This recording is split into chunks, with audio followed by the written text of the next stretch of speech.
feel like your kids' emotions and reactions and behaviors control your home? So maybe you have a child and you tell them they can't have something that they really want and they get really angry or disrespectful. Maybe you have a child who always wants to go first or choose the movie that everyone gets to watch, and when that doesn't happen, they get really upset.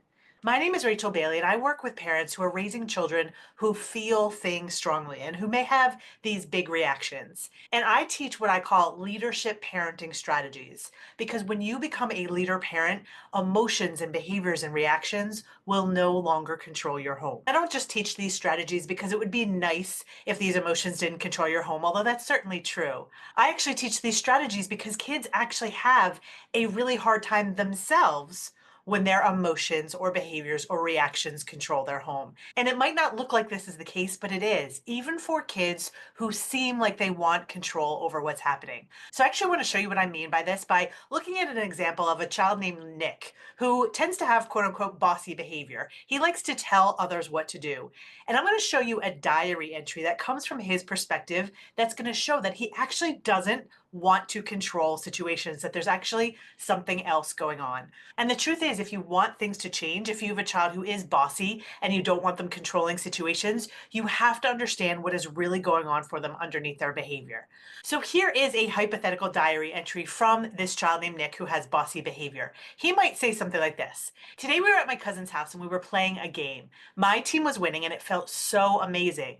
I knew there was a chance another team could catch up and I did not want to lose. I hate that feeling, and I feel it a lot in life. Well, I had a great strategy to make sure we won, so I was telling my teammates exactly what to do to make that happen. But they didn't listen to me, and I saw that we might not win. I might lose that amazing feeling and get that bad feeling again, so I got mad. Why wouldn't they just listen to me? Well, when I got mad, my dad started telling me why I needed to stop. Then I saw my sister get upset because she doesn't like it when my dad and I get into it. And I know that my mom and dad argue about how to deal with me. I hate that everyone gets so upset because of what I do. I didn't want to be mean and I wasn't trying to be selfish. I just hate that bad feeling and I want that good feeling to stay. Why can't I stop doing all of these things? What is wrong with me?" So hopefully you can see that Nick isn't just being bossy. He doesn't actually want to just be in control. He is struggling and needs help learning how to deal with his discomfort in a mature way. The reason he's telling everyone what to do is because he wants those good feelings, he doesn't know how to handle those bad feelings, and he's just trying to make sure that happens. But let me ask you this. Would you have known that? If you see bossy behavior, would you know what's really underneath behavior? And if you do know what's underneath this behavior, would you know how to help? I have one more question. Even if you did know how to help, have you personally mastered the ability to stay regulated when things are really tough so you can do what you're supposed to do? Because what I find working with parents is that we may know what to do, but when we feel helpless or we're really upset, we tend to go back to controlling our children rather than giving our kids what they need. So knowing what's going on for kids is important. That's step one. But we also have to understand what's really going on for us. Because if I read a diary entry from Nick's mom, it might sound something like this. This is what she might say. "Today we were at my sister's house and Nick and the kids were playing a game. Everything seemed to be going okay until Nick lost his cool because the other kids weren't doing exactly what he told them to do.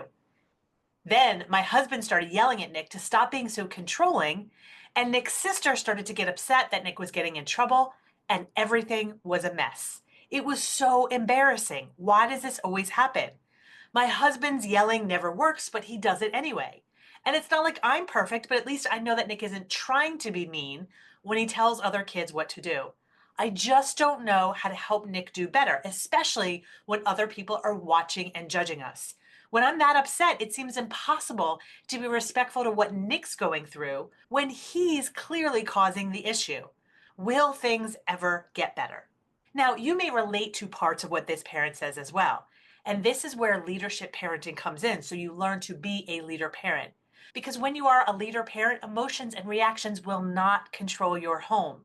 Because leadership parenting strategies help you become a leader parent so that you know how to teach your children how to make sure their emotions aren't in charge of them so that they can be independently resilient.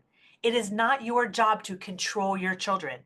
It is their job to learn how to manage their feelings. But just as importantly, as a leader parent, you have to have everything you need to be a positive influence with them and to be able to teach them what they need. So it's important you have strategies for them. It's also important that you have strategies for yourself as well. So if you want to start taking action on this, I recommend that you do this. Think of a situation that tends not to go well, and just take a minute or two to write a diary entry from your child's perspective. Think about what was going on for them, and just as importantly, what it was like for them. This is going to give you a clue into this is going to start to help you see what they need.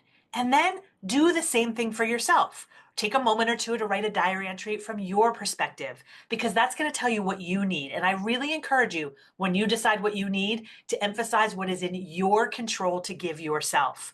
Don't say that you need your child to change to make you feel better, because that doesn't go well. You already know that. Make sure that you can focus on what is in your control. Or if you need a little bit of help with this, help coming up with your child's perspective or understanding what is actually in your control when you are feeling big emotions, I have a free live event that can help you. You can attend this upcoming free live, what I call Power Hour, and I call it that because it empowers you to know what to do in situations. And I will specifically focus on topics that affect you as you are raising children with big emotions. In fact, these are the topics that affect your entire family. You can find more information about that event at rachel-bailey.com/training. That link is also with this video, as well as some other resources for you.